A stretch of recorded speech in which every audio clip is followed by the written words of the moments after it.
మహాగణాధిపతయే నమః. ఓం గురుభ్యో నమః. ఓం శ్రీమాత్రే నమః.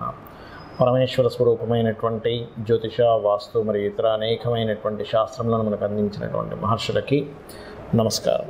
హయగ్రీవ హయగ్రీవ హయగ్రీవేతి యో వదేత్ తస్య నిస్సరతే వాణీ జన్మకన్యా ప్రవాహవత్. అరుణాం కరుణాతరంగితాక్షీం ధృతపాశాంకుశపుష్పబాణచాపాం అనిమాదివిరావృతాం మయూకైః అహమిత్యేవ విభావయే భవానీం. శ్రీమాత్రే నమః.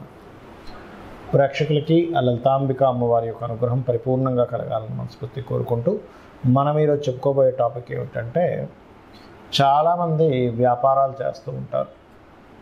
కొంతమందికి అద్భుతంగా కలిసి వస్తే మరి కొంతమంది నష్టపోతూ ఉంటారు. అదేవిధంగా ఆ వ్యాపారాల్లో కూడా కొంతమంది పార్ట్నర్షిప్స్లో చేస్తుంటారు.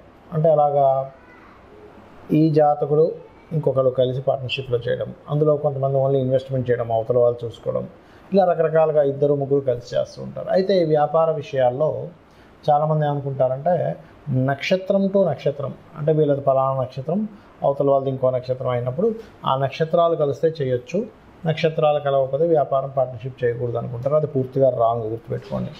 అసలు అది ఎలా చూడాలి? ఎవ్రీ లగ్న, అంటే 12 లగ్నాలు, మనకి లగ్నాలు తెలియని వారు రాసి చూసుకోండి, బట్ లగ్నమే చూసుకోవాలి.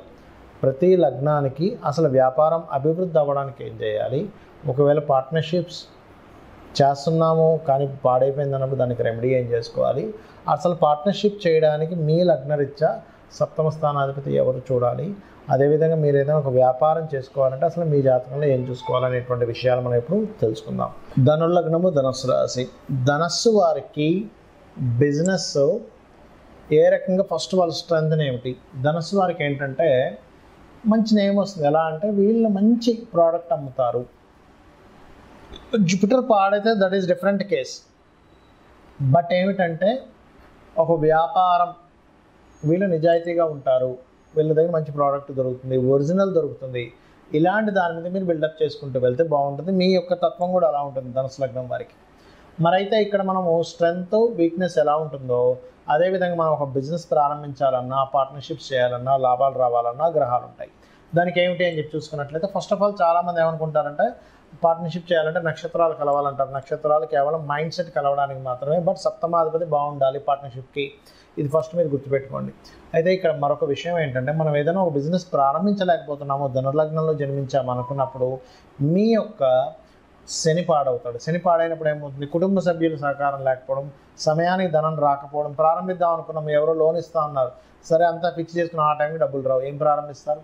సో ఫైనాన్షియల్, లేకపోతే కుటుంబ సభ్యులకు వ్యతిరేకత, లేకపోతే రకరకాల మార్గాల ద్వారా మీకు ఆగుతూ ఉంటుంది, స్లో అవుతూ ఉంటుంది. ఎందుకంటే because of Saturn is the కారక ఆఫ్ ది ప్రారంభానికి కారకుడయ్యాడు. సో స్లో మూవింగ్ ప్లానెట్తో ప్రారంభమైంది కాబట్టి స్లోగా ప్రారంభం అవుతాయి. 1 by 1 మనం చూసుకుంటూ వెళ్ళాలి. అలా కాకుండా ఆ శని కనుక ఒక శుభగ్రహంతో కలిసినాడు, కనీసం శుక్రుడితోనో లేకపోతే బుధుడితోనో కొంత కలయిక ఉంది, మంచి పోర్ట్ఫోలియోస్ వచ్చేదానికి, అప్పుడు ఇబ్బంది అనేటువంటిది రాదు, బ్రహ్మాండంగా వెళ్తూ ఉంటుంది. మరి పాపగ్రహాలతో కలిసినప్పుడు చేయవలసింది ఏమిటంటే, శని, కుజ, కేతు గ్రహాల దగ్గర దీపారాధన చేయండి. ఇక రెండో పాయింట్ ఏమిటి? ధనుర్లగ్నం వారికి పార్ట్నర్షిప్స్.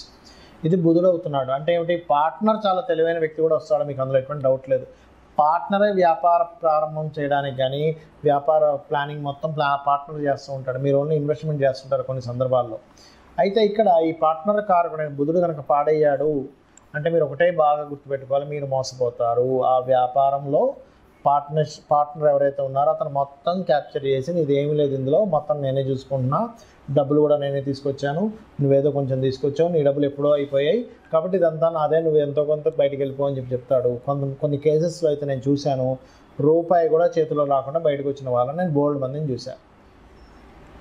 అందుకని ఏం చేయాలి? బుధుడు బాగుంటేనే పార్ట్నర్షిప్స్లోకి వెళ్ళాలి. బుధుడు ఏమాత్రం పాడయ్యాడా, చంద్రరాహుతో కలిశాడా, మీరు వెళ్ళారు, అయిపోయింది. ఇంకా వాడు మోసం చేయడం ప్రారంభించాడు ఇంక మిమ్మల్ని పార్ట్నర్. ఇంకొన్ని కేసెస్లో అయితే జీవిత భాగస్వామి పార్ట్నర్షిప్గా వచ్చి పాడైపోయిన కేసెస్ నేను బోల్డ్ అని చూశాను. కాబట్టి బుధుడు బాగుంటేనే పార్ట్నర్షిప్. ఇంకోటి, బుధుడు పాడైతే సమాజంలో అడ్వర్టైజ్మెంట్స్కి ఎక్కువ ఖర్చు పెడతారు కానీ దాని తగ్గట్టుగా డబ్బులు రావు, అది మెయిన్గా చూసుకోవాలి. ఇక లాభాన్ని ఇచ్చే గ్రహం ఎవరు అంటే శుక్రుడు. ఈ శుక్రుడి యొక్క స్థితి చాలా జాగ్రత్తగా చూసుకోవాలి. ఎందుకంటే శుక్రుడికి లాభాధిపత్యంతో పాటు షష్టమాధిపత్యం కూడా వచ్చింది.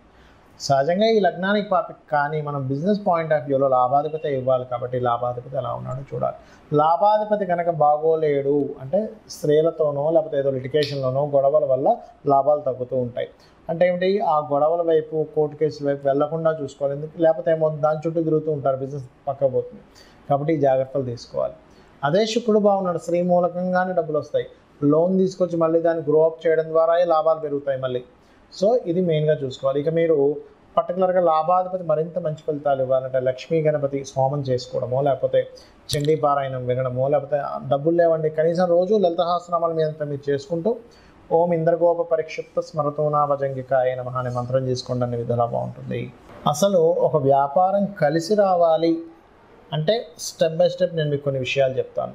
అంటే నేను చూసిన అనేక వందల వేల జాతకాలు, అనేక మందితో మాట్లాడి అనేక వ్యాపార సంబంధించిన అనుభవాలతో చెప్తున్నటువంటి అంశం గుర్తుపెట్టుకోండి. పాయింట్ నెంబర్ 1, మీకు ఇంట్రెస్ట్ ఉన్న వ్యాపారం చేయాలని రూల్ లేదు. మీకు అనుభవం ఉన్న వ్యాపారం చేయాలి. ఎప్పుడైనా గుర్తుపెట్టుకోండి, ఇంట్రెస్ట్ వేరు, అనుభవం వేరు. ఇంట్రెస్ట్ ఉందండి, ఫైన్, దానిలో కూడా రాణించవచ్చు. కాబట్టి దానికి ఎంత కష్టపడాలనేది ఒక క్యాలిక్యులేషన్ చేయాలి. ఇక్కడ ఒక వ్యాపారం మనం ప్రారంభించేటప్పుడు ఆల్రెడీ డిమాండ్ ఉన్న వ్యాపారం మనం చేస్తున్నామా, డిమాండ్ని క్రియేట్ చేస్తున్నామా అంటే చిన్న ఎగ్జాంపుల్ చెప్తా. డిమాండ్ ఉన్న వ్యాపారం అంటే ఏమిటి, ఇప్పుడు స్కూల్స్ స్టార్ట్ అవుతాయి, నెక్స్ట్ స్కూల్ బ్యాగ్స్ అమ్మడం ఇది డిమాండ్ ఉన్న వ్యాపారం. మనకు మొన్న కోవిడ్ వచ్చింది, ఆ టైంలో మాస్కులు బాగా అమ్ముడుపోయాయి. బాగా వర్షం పడుతున్నప్పుడు మిరపకాయ బజ్జీలు ఎవరైనా కొనుక్కుంటారు. బాగా ఎండగా ఉన్నప్పుడు ఈ జ్యూస్ సెంటర్స్ కానీ చెరుకు రసం బండ్లు కానీ ఇవన్నీ ఆటోమేటిక్గా అమ్ముడుపోతాయి. దాని గురించి మీరు పెద్దగా పబ్లిసిటీ చేయక్కర్లేదు. మనిషికి అవసరం, అవసరం బట్టి కొనేసుకుంటాడు, అర్జెంట్. ఇప్పుడు బాగా సిటీలో ఆ మధ్య ఒకసారి చూడండి, కోవిడ్ వచ్చినప్పుడు వ్యాక్సిన్స్ సంబంధించినవి, సమ్ ట్యాబ్లెట్స్ సంబంధించినవి అవి బ్లాక్లో కూడా అమ్మారు. అంటే ఏమిటి, డిమాండ్ ఉన్న వ్యాపారం చేసేటప్పుడు డిమాండ్ ఏది ఉందో దాన్ని తెలుసుకుని వ్యాపారం చేయడం ఒకటి. రెండవది డిమాండ్ని క్రియేట్ చేసి చేయడం. అంటే ఒక వ్యక్తి ఒక వస్తువును ఒక రకంగా అమ్ముతున్నప్పుడు దాన్ని ఇంకా బాగా తయారు చేసి వేరే వాళ్ళకంటే నాది బాగుందని చూపించుకొని మార్కెట్లోకి వెళ్ళి అమ్మడం. ఈ రెండిట్లో మీరు దేన్ని బాగా చేయగలరు అనేది ఒకసారి ఆలోచించగలగాలి. ఇది పాయింట్ నెంబర్ 1. రెండోది, మీకు ధనం ఇచ్చేటువంటి కారకుడు నిజంగానే మీ జన్మజాతకంలో వ్యాపార యోగాలు ఉన్నాయా లేవా అనేది ఫస్ట్ చెక్ చేసుకోండి. అంటే వ్యాపార యోగం ఉంటేనే వ్యాపారంలో దిగాలి, వ్యాపార యోగం లేకపోతే వ్యాపారాల్లో దిగడం వల్ల నష్టపోవడం తప్పితే ఏమీ ఉండదు అక్కడ. దీన్ని ఎలా చూస్తారు అంటే బుధగ్రహం ఎలా ఉంది ఈజ్ మోస్ట్ ఇంపార్టెంట్. లాభాధిపతి ఎలా ఉన్నాడు, ధనాధిపతి ఎలా ఉన్నాడు. నిజంగానే బుధుడు రాసులకి లేదా ఈ యొక్క వ్యాపార కారకుడితో సంబంధం ఉందా, స్వేచ్ఛాయోగం ఉందా, అంటే శనికేతువులు ఎలా ఉన్నారు, శని రాహువులు ఎలా ఉన్నారు ఈజ్ మోస్ట్ ఇంపార్టెంట్. ఇక్కడ ఏదైనా ఒక వ్యాపారం సరే మీకు కలిసి వస్తున్న వ్యాపారం తెలిసింది, అందులో ఏంటి, అది సర్వీస్ ఓరియంటెడా ప్రోడక్ట్ ఓరియంటెడా తెలుసుకోవాలి. సర్వీస్ ఓరియంటెడ్ అయితే సర్వీసెస్ చేయడమే.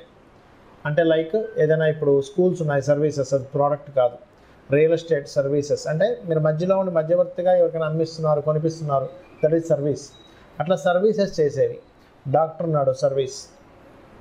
ఆస్ట్రాలజర్ సర్వీస్, వాస్తు కన్సల్టెంట్ సర్వీస్, లేదా ఒక జాబ్స్ పెట్టించే కన్సల్టెన్సీ పెట్టుకుంటారు, అదొక సర్వీస్ అనమాట. అదేవిధంగా ఏదైనా ఒక రెంటల్స్కి ఇస్తున్నాము, ఇప్పుడు షామ్య మనకి ఇవి ఉంటాయి, ఏది ఒక వంట సామాన్లు కానీ లేకపోతే పెళ్లి సామాన్లు కానీ రెంట్లకి ఇస్తుంటారు. నువ్వు ఎనీథింగ్ నువ్వు ఒక రెంట్కి ఇచ్చి మళ్ళీ ఆ రెంట్ మీద తీసుకునేది కూడా సర్వీసెస్ కిందకే వస్తాయి. అంటే నువ్వు అక్కడేమీ ప్రత్యేకంగా నువ్వేమీ అమ్మట్లేదు, నువ్వు ఒక సర్వీస్ చేస్తున్నావు. నీకు సర్వీస్ ఉందా, బిజినెస్ లేకపోతే ప్రోడక్ట్ ఉందా ఈజ్ మోస్ట్ ఇంపార్టెంట్. ఇవన్నీ ఒక ఎత్తు అయితే ఏ బిజినెస్ అయినా సరే దానికంటూ ఒక లెక్క ఉంటుంది. చాలామంది తెలియని విషయం ఏంటంటే బిజినెస్ పెడతారు, నెల రోజులు చూస్తారు, 2 నెలలు చూస్తారు, అమ్మో మన వల్ల కాదు ఇది తీసేయాల్సిందే అని ఇమ్మీడియట్లీ తీసేస్తారు. ఒక మొక్క మనం నాటినప్పుడు, ఒక విత్తనం వేసినప్పుడు ఆ విత్తనం చిగురించి పైకి రావడానికి దానికి ఒక టైం పడుతుంది. అది మొక్క అవ్వడానికి కొంత టైం పడుతుంది. దాని రక్షణను ఇవ్వాలి, దానికి ప్రొటెక్ట్ చేయాలి. ఆ మొక్కని ఏ మేకలో అవి ఇవి తినేయకుండా అది కొంచెం పెరగడానికి ఎరువులు వేయాలి. దానికి ఒక కొలమానం ఉంటుంది, 2-3 సంవత్సరాలు, 4 సంవత్సరాలు, 5 సంవత్సరాలు మనకు పండు వస్తుంది. ఆ క్యాలిక్యులేషన్ రిస్క్ తెలిసిన వాళ్ళు దాన్ని యాజ్ ఇట్ ఈజ్గా ఒక రైతుకు తెలుసు. అదే మనకు చిన్నపిల్లలు అనుకోండి, రోజు ఆ విత్తనం వేసిన దగ్గర తీసి ఇంకా మొక్క రావలేదు ఏంటని చూస్తూ ఉంటుంది, మొక్కే రాదు. సో ఈ క్యాలిక్యులేషన్ ఫస్ట్ ఆఫ్ ఆల్ మీరు తెలుసుకోగలగాలి. ఇంకోటి, అనుభవం ఉన్న బిజినెస్లో ఎందుకు అన్నానంటే, అనుభవం ఏం చేస్తుందంటే, ఇప్పుడు చూడండి ఒక చిన్న ఎగ్జాంపుల్ చెప్తాను మీకు నేను. ఒక బిజినెస్ ఉంది, ఏమిటి ఆ బిజినెస్ అంటే చిన్న ఎగ్జాంపుల్ మీకు ఏం చెప్తాను, ఒక జ్యూస్ బిజినెసే ఉందనుకుందాం, లేకపోతే ఒక పాల వ్యాపారమే ఉందనుకుందాం. ఒక ఒక ఒక వ్యక్తి పాల వ్యాపారం, ఇద్దరు ఫ్రెండ్స్ పాల వ్యాపారం ప్రారంభించారు. ఒక వ్యక్తి ఏమో లక్షలు సంపాదిస్తున్నాడు, ఇంకో వ్యక్తి ఏమో అప్పుల పాలయ్యాడు. అదేంటారు, నువ్వు ఒక 50 గేదెలు తీసుకొచ్చాను, నేను 50 గేదెలు తీసుకొచ్చాను, బట్ మన ఇద్దరం ఎందుకు సక్సెస్ ఏం ఫెయిల్ అయ్యాను తీసుకుంటే, ఇతనికి అనుభవం ఉంది. ఎలాంటి అనుభవం ఉంది? సక్సెస్ అయిన వ్యక్తికి ఒక గేదెని చూసినప్పుడు, ఒక ఆవుని చూసినప్పుడు ఆ దాంట్లో సెన్సిటివ్ తెలిసిపోయేది, ఇది జబ్బులో పడబోతుంది అని. అదొకటి. రెండవది, ఇక్కడ ఇతను ఓన్లీ పాలతోనే వ్యాపారం చేశాడు, కానీ మిగతా వచ్చేటువంటి వాటితో కూడా ఈయన వ్యాపారం చేశాడు. ఏంటి? ఆవులు కూడా పెంచుకొని ఆవు యొక్క గోమూత్రం అమ్మడం, ఆ పిడకల్ని కూడా అమ్మడం, దాని ఎరువులు దానికి మార్చుకోవడానికి, వీటికి కూడా వ్యాపారం చేశాడు. అంటే ఏమిటి? ఒక వ్యాపారాన్ని ఎలా చేయాలి, ఆయనకు లాస్ వస్తుంది, నాకు లాభం వస్తుంది, వాట్ ఈస్ ద రీజన్? ఇట్లాగే చాలామంది బిజినెస్లో కూడా ఏం చేస్తారు, వాళ్ళకి అవసరం లేకపోయినా స్టాఫ్ని ఎక్కువ మంది పెట్టుకుంటారు. ఆ స్టాఫ్ ఎక్కువ మంది పెట్టుకుని వాళ్ళకి శాలరీస్, ఫస్ట్లో ఎంత స్టాఫ్ కావాలి, నేను ఎంత స్టాఫ్ని రిక్రూట్ చేసుకుంటున్నాను అనేటువంటి స్ట్రాటజీస్ తెలియకపోతే కూడా లాస్ వస్తుంది. రెంటల్స్, హెవీ రెంటల్స్ పెడతారు. సరే ఓకే, ఒక్కొక్క ఏరియాలో మంచి పాష్ ఏరియాస్లో హెవీ రెంటల్స్ ఉంటాయి, కానీ దాని తగ్గట్టుగా మనం ఎన్ని రోజులు భరించాలి, దాన్ని ఎన్ని రోజులు భరిస్తే దానికి ఎంత కష్టపడాలని ఒక స్ట్రాటజీ కనుక వేసుకోకపోతే మీరు బిజినెస్లో రాణించలేరు. ఫైనల్గా నేను చెప్పేది ఒకటే, ఎవరైనా బిజినెస్లో రాణించాలి, బాగా లాస్లో ఉన్నామన్నప్పుడు అమ్మవారి మంత్రం ఒకటి ఉంటుంది, అది చెప్తాను ఫైనల్గా. ఏంటది అంటే, ఓం ఇంద్రగోప పరిక్షిప్త స్మరతోనా భజంగికాయే నమః అనేటువంటి నామం కనుక రోజు 40 నిమిషాలు చేసుకున్నట్లయితే ఖచ్చితంగా బిజినెస్లో సక్సెస్ అవుతారు. శ్రీమాత్రే నమః.